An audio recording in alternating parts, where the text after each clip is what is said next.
كتير مننا مش بياخد باله من التفاصيل اللي بتحصل في اليوم، ولو حصل حاجة غريبة خلال اليوم ممكن ما تاخدش بالك، ولو خدت بالك بتقول عادي. بس انها تتكرر كل يوم بطريقة مختلفة هو ده اللي مش عادي. والحاجات دي مش بسيطة، زي انك تضيع منك حاجة وتدور عليها وما تلاقيهاش وتقلب الدنيا عليها، وبعد ما تتعب تلاقيها في اول مكان انت سبته. او انت واقف قدام مراية الحمام مثلا بتعمل اي حاجة، تلاحظ انعكاسك بيتأخر لحظات لا تعد وترجع تاني. ولو ركزت في عينك في المراية ساعتها بس هتحس ان في حاجة غريبة، زي ان القرين بيراقبك. اقفل النور والبس السماعات وحاول تنسى اي احساس بالامان، علشان الليلة في حكاية جديدة. وحكايات اخر الليل عمرها ما بتعدي عادي. ازيك يا حكاواتي، عامل ايه؟ لو دي اول مرة تسمعني فاحب اقولك ان هنا مش مجرد حكايات بتتسمع، هنا كل تفصيلة ليها معنى، وكل حكاية ممكن تفضل معلقة في دماغك لآخر الليل. وقبل ما نبدأ، لو الفيديو ده عجبك ما تنساش بقى اللايك الحلو واشترك في القناة علشان تكون موجود معانا في كل حكاية جديدة، وفعل الجرس عشان توصلك حكايات آخر الليل أول لما تنزل. أنا حكواتي آخر الليل، ويلا نبدأ حكاية جديدة.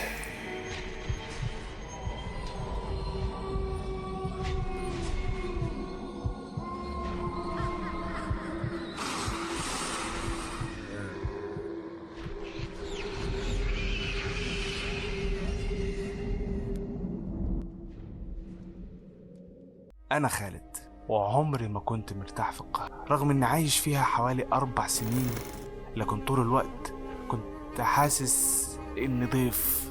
المدينة كبيرة عليا زاد عن اللزوم، زحمة خانقة، والليل فيها عمره ما بيسكت. خالد بيحكي وبيقول إن هو أصلا من قرية صغيرة في الفيوم، بيوت دورين، شوارع تراب، والناس كلها تعرف بعض. في الليل هناك تقدر تسمع صوت الكلاب من آخر البلد، ولو النور قطع الدنيا كلها بتغرق في السواد. ويمكن عشان كده خالد كان بيخاف من الضلمة من هو صغير. جدته كانت دايما تحكي له حكايات غريبة قبل النوم، عن اللي بيجي بالليل، عن ناس شافت نفسها ماشية في الغيط وهي نايمة، وعن القرين اللي بيعيش مع الإنسان طول عمره. أمه كانت كل مرة تزعل منها: بلاش تخوفي الواد يا حاجة. بس جدته كانت بتبص لخالد وتقوله: اللي بيخاف عمره ما يناديهم. الجملة دي فضلت لازقة في دماغه لسنين. لما دخل كلية فنون تطبيقية ونقل القاهرة حس انه اتحرر، لا حد بيراقبه، لا حد بيسأل رايح فين ولا جاي من فين. شقة صغيرة في فيصل، هي في الدور السابع، إيجار قديم، وصاحب العمارة راجل عجوز ما بيتكلمش كتير. الشقة نفسها كانت غريبة شوية، ضيقة وسقفها واطي، وفيها مراية كبيرة جدا في الصالة. المرايات اللي هي قديمة دي اللي بإطار خشبي متآكل وجه عليه الزمن. أول لما شافها قال لصاحب الشقة: نشيلها؟ راجل العجوز رد بسرعة غريبة: لأ، سيبها مكانها. خالد ضحك: ليه يعني؟ دي حتى مرعبة. الراجل العجوز سكت شوية وقال: المرايات القديمة ما بتتحركش من مكانها بسهولة يا ابني. وقتها خالد افتكر ان الراجل بيهزر، بس بعدين كل ما يحاول يبص للمراية دي كان بيحس بعدم ارتياح، كأنها أوسع من حجمها الطبيعي، كأن فيها عمق. حياة خالد بقت شبه مقلوبة. شغله بقى كله بالليل، يقعد بالساعات يعمل مونتاج لفيديوهات لناس يوتيوبرز، أو يعمل إعلانات. الشاشة منورة في وشه طول الوقت والسماعات في ودان، زيك كده بالظبط. ومع الوحدة بدأ يدخل أكتر في عالم الرعب، بقى يسمع بودكاستات، يخش على منتديات قديمة، يسمع قصص اختفاء، تجارب عن تحضير القرين والجن. في الأول كان بيتعامل معاها كتسلية، خصوصا إن كان عنده مشكلة غريبة وهي الأرق يا حكواتي. كل ما ينام يحلم نفس الحلم، واقف في الغيط عند بيتهم القديم في الفيوم، والدنيا ضلمة وفي حد واقف بعيد وسط الزرع، نفس طوله نفس جسمه، لكن ملامحه مستخبية. ولما خالد يقرب يصحى مفزوع من الحلم. الحلم كان بيتكرر كل أسبوع تقريبا، ومع الوقت بدأ يربط بينه وبين فكرة القرين. قبل الحكاية بأسبوع خالد رجع البلد يومين كده عشان يشوف أهله. في الليل كان قاعد مع جدته في البلكونة، فجأة سألها هو إيه حكاية القرين دي أصلا؟ ست العجوزة وشها اتغير فورا. مالك يا ابني ومال الكلام ده؟ رد عليها وقال لها فضول يعني. قالت وهي بتبص في الضلمة في حاجات لو سألت عنها كتير هي اللي هترد عليك. خالد ضحك. يا ست دي خرافات. ردت بهدوء. الخرافات عمرها ما خوفت حد، اللي بيخوف إن الناس زمان شافت حاجات وإحنا اللي افتكرناهم مجانين. الكلام رعبه بطريقة غريبة، بس تجاهله عشان ما عندهوش حاجة يقدر يعملها غير كده. ورجع القاهرة بعدها بيومين، ودي كانت غلطة عمره. أهله بعدها بأيام سافروا العمرة. أمه قبل ما تقفل المكالمة قالت له خلي بالك من نفسك يا خالد وبلاش سهر كتير. قال لها حاضر يا أمي. لكن أول ليلة لوحده الوحدة كانت تقيلة بشكل غريب. صوت التلاجة واضح، صوت العمارة وهي بتطقطق من الحر واضح، حتى صوت نفسه كان عالي. قعد يشتغل شوية وبعدها دخل يلف على منتديات قديمة للرعب، فيديوهات، أي حاجة تسليه، لحد ما لقى موضوع بعنوان الطريقة الوحيدة لرؤية القرين. الموضوع كان مكتوب من 10 سنين تقريبا وصاحبه مختفي، وده طبعا شد خالد أكتر علشان الفضول اللي مبوظنا كلنا. الطريقة كانت بسيطة، تقعد قدام مراية في الضلمة وتفضل مركز في انعكاسك لمدة طويلة من غير ما ترمش أصلا. الموضوع كله كان شكله هبد نفسي، لكن خالد كان زهقان وفضولي، ودي أسوأ حاجة ممكن تحصل للإنسان وتحصل لك يا حكواتي. الساعة كانت 3 إلا تلت الفجر، نور الشقة مطفي كله ما عدا نور خافت جاي كده من المطبخ. المراية الكبيرة في الصالة كانت قدامه على طول. قعد على الكرسي وفي الأول فضل يضحك على نفسه، يا سلام هنشوف الجن دلوقتي. لكن بعد 10 دقايق الضحكة اختفت لأن وشه بدأ يتغير، ودي طبيعة المخ، بيلعب في الملامح لما تركز كتير. لكن الغريب إن عينه كانت باينة أغمق أوسع، وكأن اللي قدامه مرهق أكتر منه. حس بقشعريرة، فقام بسرعة وقال كفاية عبط بقى وساب الصالة. كان مقتنع إن الموضوع خلص، بس الحاجة الوحيدة اللي ما خدش باله منها إن انعكاسه في المراية ما قامش معاه بنفس السرعة. تاني يوم صحي تعبان جدا، حاسس إن جسمه كسر كأنه واخد علقة. دخل الحمام يغسل وشه، غسل وشه بمية باردة وبص للمراية، كل حاجة طبيعية. لف ياخد الفوطة وبعدين اتجمد، انعكاسه لسه باصص لقدام. ثانية كاملة خالد حس إن قلبه هيقف في اللحظة دي، وببطء شديد الانعكاس لف ناحيته، وقع الفوطة من ايده، فضل باصص للمراية وهو نفسه بيجري. لكن عقله كان بيحاول يبرر وبيقول دي أكيد قلة نوم، إجهاد، تهيؤات. دخل أوضته بسرعة وقفل الباب، لكنه طول اليوم كان حاسس بحاجة غريبة، حاسس إن الشقة مش ساكتة، كأن فيها حركة خفيفة طول الوقت. في الليل كان بيشتغل على فيديو وفجأة لمح حاجة على الشاشة السوداء اللي تبقى موجودة لما تقفل برنامج وتفتح برنامج. شاف انعكاسه بس كان واقف وراه حد. لف بسرعة، مفيش حد. رجع للشاشة، الانعكاس اختفى.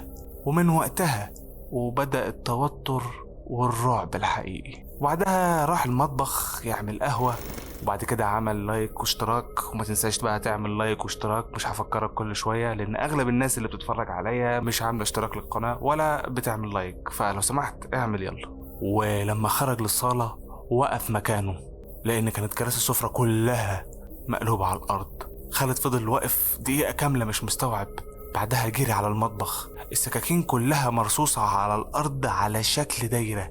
حس إنه هيغمى عليه، بس قاعد يقول لا لا لا، في حد دخل الشقة. مسك أول سكينة من على الأرض وفتش في كل الشقة فاضية. لكن هو راجع لمح الخربشة على الدولاب موجود. انت اللي ناديت. الجملة كانت محفورة كأن حد حفرها بضوافره.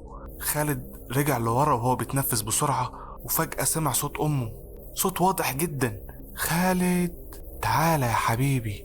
الصوت جاي من الصالة، لكن أمه في السعودية بتعمل عمرة. جسمه كله تلج، راح للصالة ببطء، مفيش حد. رجع ناحية أوضته ولقى على الباب مادة سودة مكتوب بيها ما تدورش عليا. وقتها بدأ يفقد السيطرة فعلا.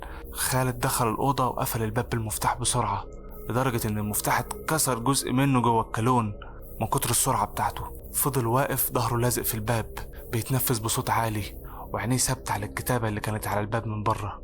ما تدورش عليا. الكلمة كانت لسه بتنزل مادة سودة ببطء كأنها مكتوبة حالا. مد ايده وهي بتترعش ولمسها. ده لزجة بس مش زي الدم، ريحة حاجة محروقة ممزوجة بصدى. عارف انت المادة دي؟ رجع لورا بسرعة ومسح ايده في البنطلون وهو حاسس انه خلاص هيرجع. في اللحظة دي سمع صوت حركة خفيفة جدا من تحت السرير، تكة بسيطة. خالد جسمه كله شد، وبعدها الصوت اتكرر، تك تك، كأن حد بيخبط بضوافره على الخشب من تحت. خالد قرب ببطء شديد، ركبته كانت بتخبط في بعضها. نزل وشه بالعافية ناحية الفراغ اللي تحت السرير. ضلمة كاملة، لكن كان في نفس، صوت نفس بطيء، حد بيتنفس من تحت السرير. خالد رجع لورا بعنف لدرجة انه خبط في المكتب، والصوت تحت السرير وقف على طول. سكوت. بعدها سمع نفس الصوت اللي سمعه قبل كده. سمع صوته هو جاي من تحت السرير. خالد بصوت هادي جدا: بصلي يا خالد. خالد صرخ وجري ناحية الباب يحاول يفتحه، المفتاح مكسور، معطلة من كل حاجة. شد الباب بعنف، ضربه برجله بس مفيش. وصوت تحت السرير بدأ يضحك، والضحك ده كان عمال بيعلى واحدة واحدة. ضحكة خافتة بس كانت مكتومة، لكنها شبه ضحكته بالظبط. خالد جري ناحية المكتب وخطف اللابتوب والموبايل. الموبايل مفهوش شبكة ولا حتى شرطة واحدة. فتح الكاميرا بسرعة ووجهها تحت السرير. الكاميرا بينت الضلمة بس، لكن قبل ما يسحب الموبايل ظهر وشه هو، عينه مفتوحة زيادة عن اللزوم وابتسامة واسعة بشكل بشع. خالد رمى الموبايل من ايده كأنه اتحرق. وفي نفس اللحظة الحاجة اللي تحت السرير خبطت الخشب من جوه بعنف. السرير كله اتهز، وبعدين سكوت تاني. خالد كان حرفيا هينهار على نفسه وقلبه هيقف. قعد في زاوية الأوضة وكان بيعيط، وفي وسط الانهيار افتكر كلام جدته: اللي بيخاف عمره ما يناديهم. رفع عينه ببطء ناحية المراية الصغيرة اللي في أوضته وشاف حاجة خلت دمه يتجمد. انعكاس الأوضة ظاهر طبيعي، إلا هو ما كانش موجود في المراية. الأوضة فاضية، الكرسي موجود والمكتب موجود والسرير موجود، كل حاجة موجودة، لكن مكان خالد نفسه فراغ كأنه مش موجود. وفجأة ظهر في المراية بالتدريج، واقف ورا نفسه، نسخة منه أطول شوية، رقبته مايلة بشكل غلط وعينيه سودة بالكامل، وكان بيبصله في المراية مباشرة. خالد لف بسرعة، مفيش حد. رجع للمراية، الحاجة لسه هناك واقفة رغم انه قرب على المراية ببطء شديد. رفعت صباعها ناحية الباب كأنها بتقوله افتح الباب. وفجأة بدأ خبط على باب الشقة، خبط بطيء وتقيل. خالد اتجمد، مين ممكن يجي الساعة 4 الفجر؟ الخبط قعد يتكرر، وبعدها صوت الراجل العجوز صاحب الشقة: يا خالد افتح يا ابني. خالد جري ناحية الباب بتاع الشقة وهو شبه متعلق في أي أمل إنه يشوف بني آدم، لكن قبل ما يفتح سمع الصوت تاني من وراه. صوته هو، الصوت كان بيقوله لو فتحت هيدخل. خالد لف بسرعة، مفيش حد. الخبط بره قعد يزيد: يا خالد افتح بسرعة. خالد قرب من العين السحرية وبص، صاحب العمارة واقف فعلا، لكن باصص لتحت، وشه مش ظاهر. العجوز فضل واقف ثابت دقيقة كاملة، بعدين ببطء شديد رفع وشه للعين السحرية، وعينه كانت واسعة بشكل مرعب، وابتسم نفس الابتسامة اللي شافها في المراية. خالد رجع لورا وهو حاسس انه قلبه هيقف، والصوت بره اتحول لضحك عالي. بعدها الخبط وقف تماما. ساعة بقت الساعة 6 الصبح. نور الشمس بدأ يدخل بالعافية الشقة، وخالد قاعد على الأرض ماسك سكينة المطبخ وعينه حمرة من الرعب والسهر. كل شوية كان يغفل ثواني ويصحى مفزوع على أصوات الخطوات، الهمس، صوت حد بيجري في الطرقة. وفجأة سمع صوت رسالة على اللابتوب. التنبيهات اشتغلت لوحدها. خالد بص للشاشة، كان في فايل فيديو جديد ظهر على الديسك توب عنده. اسم الملف بص عليا، وهو متأكد ان محملش حاجة. فتح الفيديو وايده بتترعش. الفيديو بدأ بكاميرا ثابتة بتصور اوضته وهو نايم. خالد حس الدم هرب من جسمه. زاوية التصوير كانت من عند اللاب، يعني في حد كان جوه الأوضة. الفيديو كمل. خالد كان نايم على السرير، وبعدين بعد دقيقة كاملة في حاجة طلعت ببطء من تحت السرير، نسخة منه بتتحرك بطريقة متكسرة، كأن العظم مش متركب صح. طلعت فوقه وهو نايم وقربت وشها من ودنه، وبعدين بصت للكاميرا وابتسمت. الفيديو وقف. خالد قفل اللابتوب بعنف وهو بيصرخ، وفي نفس اللحظة حس بإيد بتمسك برقبته من ورا، إيد ساقعة جدا ضغطت عليه بعنف. خالد وقع على الأرض وهو بيكح بيحاول يفلت، لكن مفيش حد ظاهر. بس الضغط كان حقيقي. علامات الصوابع بدأت تظهر على جلده على طول، وبعدين فجأة سابته. خالد فضل يكح وهو حاسس إن نفسه اتقطع، وعينيه راحت تلقائيا على المراية اللي في الصالة. الحاجة دي كانت واقفة جواها كاملة دلوقتي، نسخة منه لكن ميتة. جلدها رمادي، شفايفها متشققة، وعينيه مفتوحة بشكل غير طبيعي، وكانت بتبصله بغضب. وفجأة خرجت رجليها بره المراية. الإزاز حوالين رجلها كان بيتحرك كأنه مية مش إزاز. خالد اتمسمر مكانه. الحاجة بدأت تخرج ببطء، رجلها وبعدها الكتف وبعدها نص جسمه. نفس التيشيرت اللي لابسه خالد، نفس الجرح اللي في حاجبه من هو صغير، لكن الملامح ميتة، كأن نسخة خالد دي مدفونة من سنين وراجعة طالعة من قبرها. خالد رجع لورا وهو بيجر رجليه بالعافية. الحاجة دي كانت بتتحرك بطريقة غلط، كل مفصل في جسمها كان بيلف زيادة عن الطبيعي. ولما خرجت أكتر سمعت صوت طقطقة عظم، زي واحد بيفرد جسمه بعد قعدة طويلة. وفجأة اتكلمت بصوته هو بالظبط. اتأخرت قوي يا خالد. خالد صرخ، انت ايه؟ الحاجة ابتسمت، انا الحاجة الوحيدة اللي عمرها ما سابتك. والحاجة دي كانت بتقرب عليه، كل خطوة منها كانت بتخلي نور الشقة يضعف اكتر. خالد جري ناحية المطبخ بسرعة. الحاجة دي ماشية وراه بهدوء، كأنها عارفة انه ملوش مهرب. فتح الدرج بعنف يدور على اي حاجة. ايده جت على الهراسة الحديد التقيلة، مسكها ولف بسرعة. الحاجة كانت واقفة عند باب المطبخ على طول، قريبة جدا لدرجة ان هو قدر يشم ريحتها القذرة، ريحة تراب مبلول وصدى وحاجات قديمة. وبعدين قالت جملة خلت جسمه كله يسقع. فاكر الغيط؟ خالد اتجمد. الحلم، الغيط اللي كان بيشوفه طول عمره. الحاجة قربت اكتر. فاكر اللي شفته وانت صغير؟ وفجأة ذكريات قديمة بدأت تضرب دماغه. كان عنده 9 سنين تقريبا. كان في ليلة ممطرة في البلد، الكهرباء قطعت، وأمه بعتاه يجيب حاجة من المخزن اللي جنب البيت.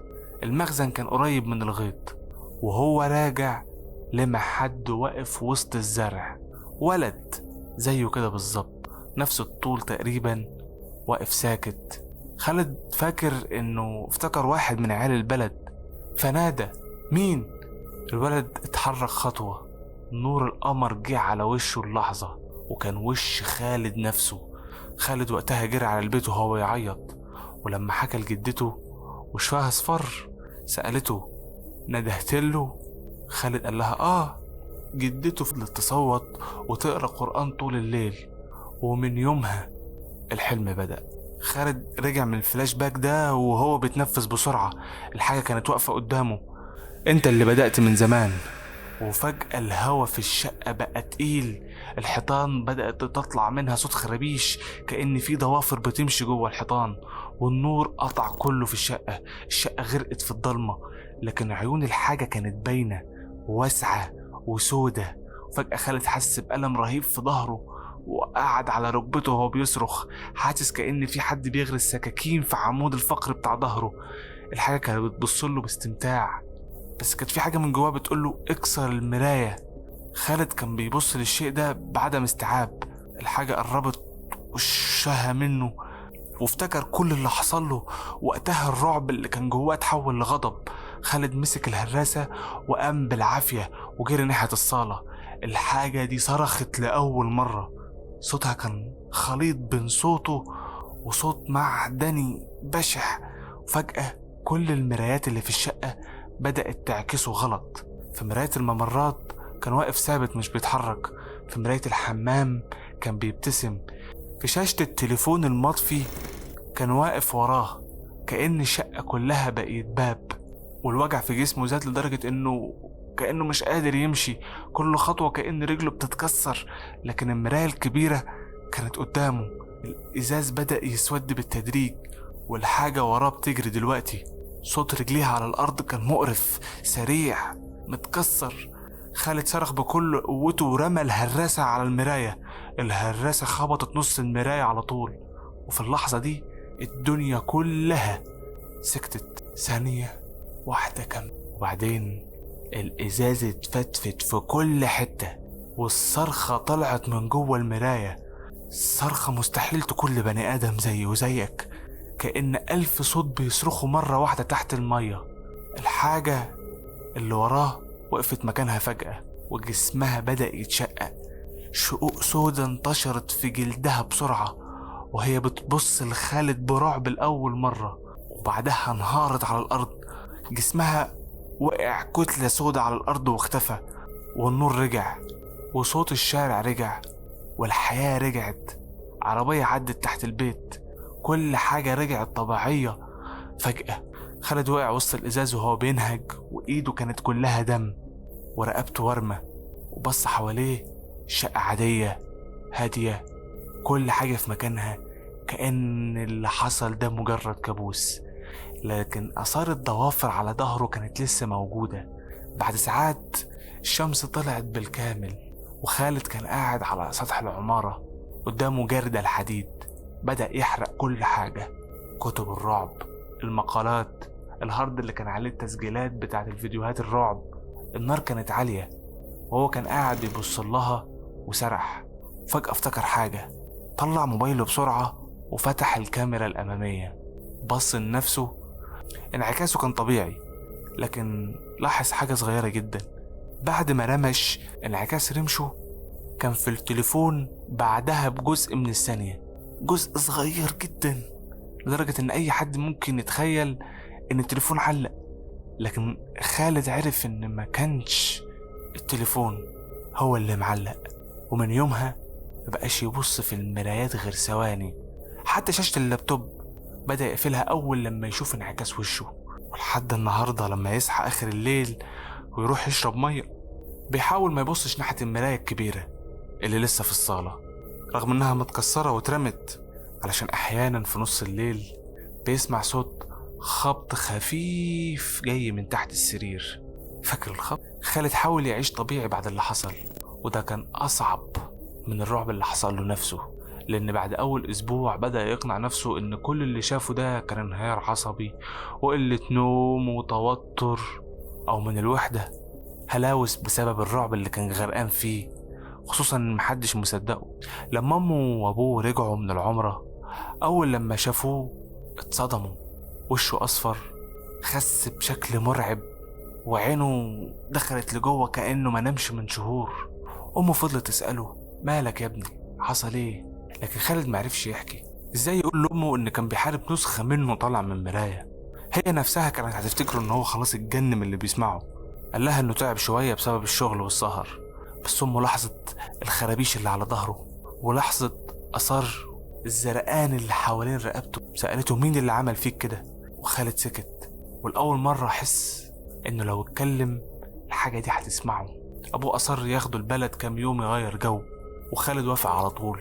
هو أصلا بقى بيكره الشقة، خصوصا بعد الليلة الأخيرة، لأن قبل ما يسيبها وهو بيقفل الباب شاف حاجة في المراية المكسورة الصغيرة اللي كانت مرمية على الجزامة.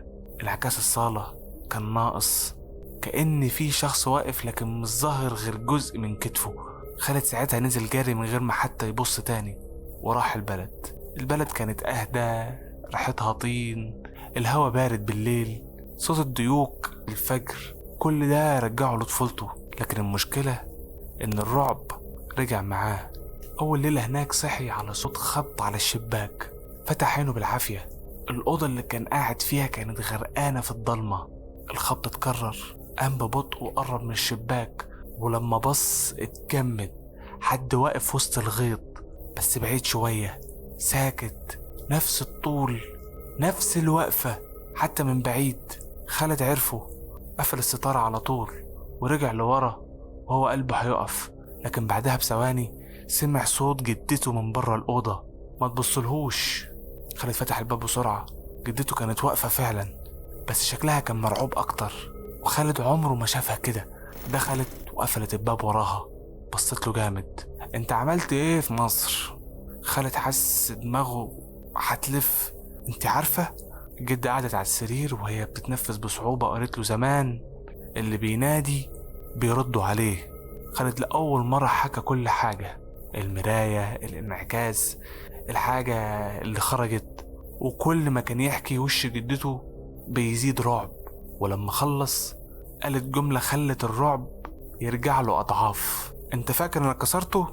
سكتت للحظات. انت بس كسرت الباب اللي خرج منه. خالد حس ببرودة كده في كل أطرافه. يعني ايه؟ الجدة بصت للشباك المقفول. القرين عمره ما بيموت. وأول لما قالت كده البيت كله سكت، حتى صوت الهوا وقف. وبعدين قالت بصوت واطي جدا، هو بس بيستنى يا ولدي. وكل حاجة غمقت في عينيا. فاستناني يا حكواتي في الجزء التاني، مش هتأخر عليك. متنساش بقى تعمل اشتراك عشان الفيديو يوصلك أول ما انزله. مع السلامة يا حكواتي، مع السلامة.